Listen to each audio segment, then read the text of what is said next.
Assalamualaikum dan konnichiwa minasan. Kyo, watashi wa salmon sushi no tsukurikata o oshiete agetai. Video o tanoshimi kudasai. Tu dia intro dalam bahasa Jepun. Apa pendapat korang? Okey tak? Jom, jangan kita buang masa lagi, kita tengok bahan-bahan yang diperlukan untuk buat sushi salmon fresh ni. Okey, kita perlukan di sini salmon fillet, lemon, garam laut ya, beras sushi, itu beras Jepun, Japanese sweet sauce ataupun mirin, ataupun cuka sushi dan wasabi. Okey, mirin di sini saya gunakan mirin ada logo halal Singapore. Jangan gunakan mirin yang tak ada logo halal ya, ada alkohol. Tanpa melengahkan masa, mula-mula sekali masak nasi beras Jepun, beras sushi tu ya. Kemudian dengan sepantas kilat kita ke proses memotong salmon. Mula-mula sediakan garam laut. Okey, macam ni, garam laut. Masukkan garam laut ke dalam bekas yang diisi air sejuk ya. Air, kalau boleh ke air ais lah, yang ada ais, air batu. Sebab kita nak mengekalkan kesegaran isi ikan salmon ni. Okey, dan kita nak mengelakkan ikan tak jadi fresh lah. Okey, potong macam ni. Ikan ni, salmon ni masih frozen sebenarnya. Okey, seeloknya guna isi ikan yang telah di frozen. Sebab isi ikan yang telah di frozen lebih selamat untuk kita makan, kerana dia boleh mematikan parasite yang ada dalam ikan. Tapi salmon insya-Allah selamat kalau salmon tu diternak di kawasan yang selamat, tidak tercemar. As long as tidak tercemar, ikan tu selamat dimakan dan kurang parasite, tak ada keracunan. Okey, tujuan dimasukkan ke dalam tempat beku adalah untuk mematikan parasite. Selain itu, tujuan kita memproses isi salmon dalam keadaan yang separa beku macam ni adalah untuk menjamin kesegaran isi ikan tu lah. Okey, dalam isi makanan laut ni ada amino acid. Amino acid ni akan merosakkan isi ikan tu jika dia terdedah kepada udara terlalu lama. Okey, kalau tak dibekukan. So kalau amino acid tu boleh merosakkan lah, memedakkan daging ikan tu, bau busuk lah. Tapi kalau fresh macam ni, tak bau busuk. Cara untuk kita memotong isi salmon ni pun macam ni ya. Yang kita lawan dia punya corak dia tu, lawan arah corak. So kita dapat corak dia cantik sikit lah. Okay, stripe macam tu. Kalau kita potong arah horizontal ke bawah tu memang tak cantik pula kan. Macam ni kita nampak dia garis-garis lorek macam tu. Cantik lah untuk kita hidangkan nanti. Isi ikan salmon ni berminyak ya. Salmon adalah sejenis ikan oily fish, bukan jenis lean fish. Lean fish tak ada minyak. Ni boleh lihat sendiri, ada keluar minyak dia dalam air tu. Walaupun air ni sejuk ya, masih keluar minyak. Sebelum kita teruskan ke proses terusnya, kita simpan ke dalam freezer dulu. Kemudian kita beralih pula ke proses menyediakan nasi sushi. Okey, ini adalah mirin. Okey, mirin ni saya akan tuangkan ke dalam nasi ni. Mirin ni penambah perisa kepada nasi, memberi kemanisan kepada nasi tu. Selain ia berfungsi sebagai ejen kepada yang membuatkan nasi itu lebih tahan lama ya.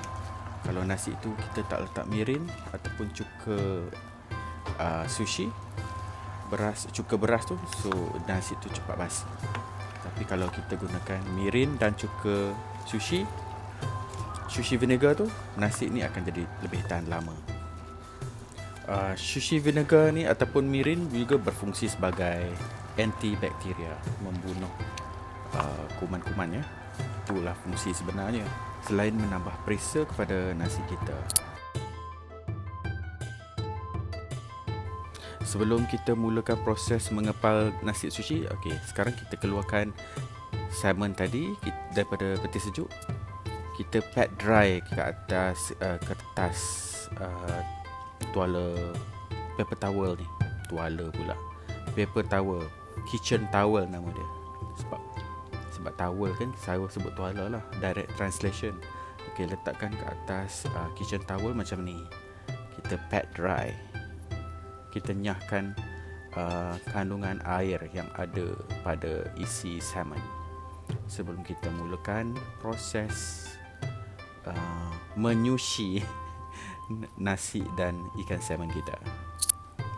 Tu kan anda boleh lihat sendiri isi ikan salmon ni kelihatan berminyak.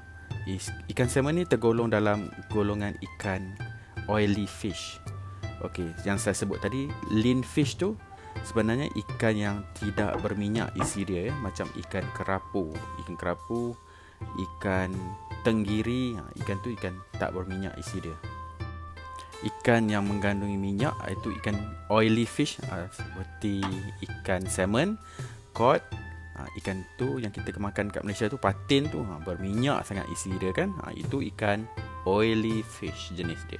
Ada dua jenis je, lean fish dan oily fish. Okey, ni kita dah pat dry, kita dah keluarkan cecair air, lebihan air pada isi ikan tu. Ya, sekarang dah kering macam ni. Kemudian kita boleh bersedialah untuk kita kepal nasi sushi tu, dan kita boleh letakkan isi salmon yang telah kita keringkan ni di atas nasi sushi yang telah kita kepal tadi. Okey. Saya minta maaf ya, saya suka sebut sushi. Sepatutnya sushi, bukan sushi, tapi lidah saya ni, mulut saya ni muncung sushi. Selalu sebut sushi. Saya dah biasa sebut sushi ya. Sebenarnya sushi, bukan sushi. Untuk pengetahuan semua, salmon sushi ni adalah favourite anak-anak saya. Anak saya walaupun dia kecil, 7 tahun, 6 tahun, favourite dia ni makan sushi mentah macam ni. Saya lah yang ajar, siapa lagi? Dan tibalah masanya untuk kita mengepal nasi sushi. Okey, mula-mula ambil nasi, jumlah nasi yang selesa lah, macam saya ambil ni. Okey, kita letakkan di sebelah tangan kita, kepal-kepal. Maaf ya, tak nampak dalam visual. Okey, macam ni. Nampak tak tu? Kepal-kepal macam tu. Kecil je. Dan pastikan di bahagian bawah tu kita boleh letakkan sushi tu ke atas pinggan nanti ya. Dia lepeh di bahagian bawah, so senang kita letakkan nanti. Okay. Ada setengah orang di Jepun dia letakkan wasabi di atas tu, kemudian baru dia letak isi ikan. Tapi saya tak guna wasabi sebab ni untuk anak saya makan. Macam tu. Okey. Gunakan jari, hidupkan jari-jari anda. Buat macam tu. Ya. Boleh terletak elok macam tu.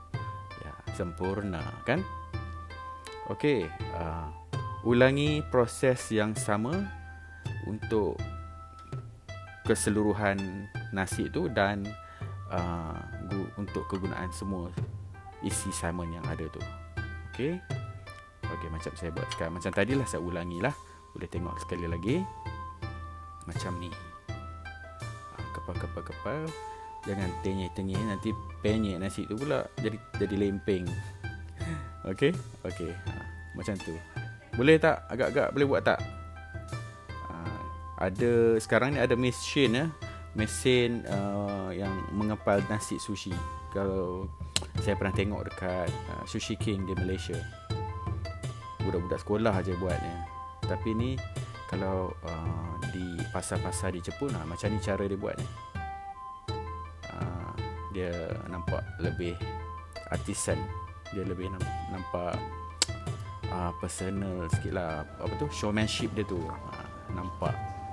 Kalau mesin buat, nasi dia pun tak kepal elok, renggang-renggang je dia punya beras tu kan. So tak berkualiti lah. Okay, kalau kita kepal-kepal macam ni, lebih berkualiti dan lebih sedap dimakan. Untuk pengetahuan semua, beras Jepun ni ataupun beras sushi ni adalah jenis beras yang pendek-pendek ya. Dia melekit-lekit macam pulut, tapi bukan pulut. Nama dia Calrose rice. Okey, Calrose rice ni pun banyak jenis Calrose rice ni. Dan yang paling berkualiti tinggi adalah Japonica Calrose rice ni. Asalnya dari Jepun lah, nama pun Japonica kan. Okey, ni jenis Calrose rice yang paling berkualiti tinggi. Tapi walau bagaimanapun, beras sushi yang saya gunakan ni berasal dari Itali, bukan dari Jepun.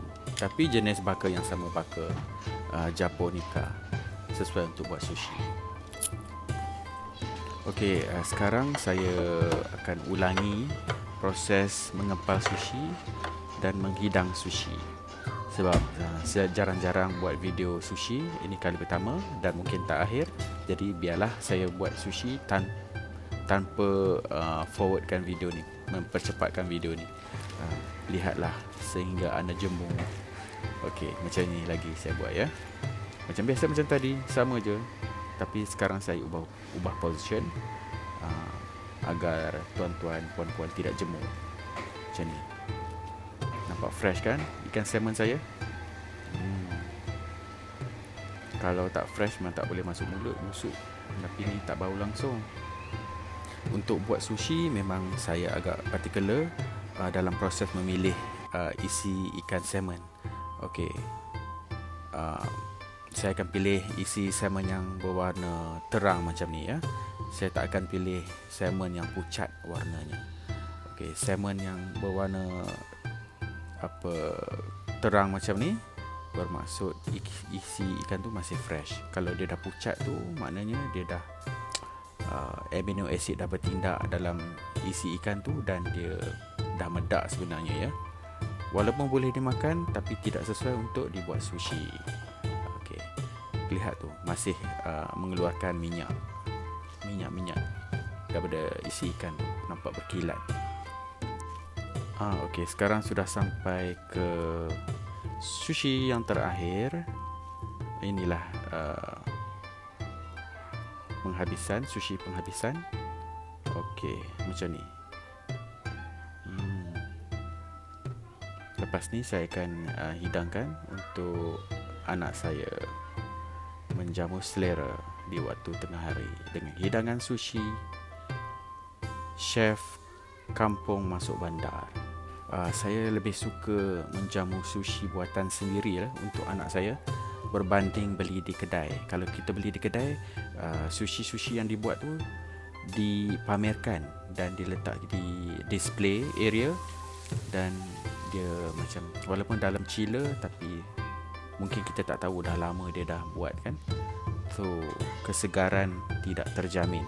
Yang ni memang betul-betul saya tahu bahan yang saya guna tadi memang segar. Inilah dia kawan-kawan, sushi yang telah siap disediakan oleh saya sebentar tadi. Jom kita lihat dengan lebih dekat tekstur sushi hari ini.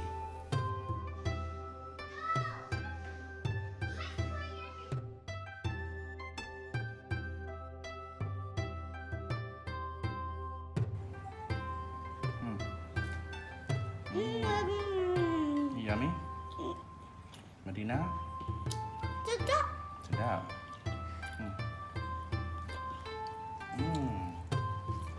Macam mana rasa, sedap tak? Adik? Sushi ni kena potong dua sebab kecil mulut dia orang ni.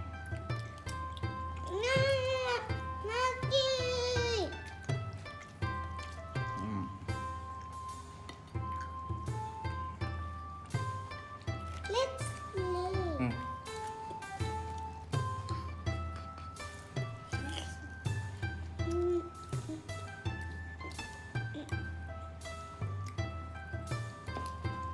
Adik. Sedap.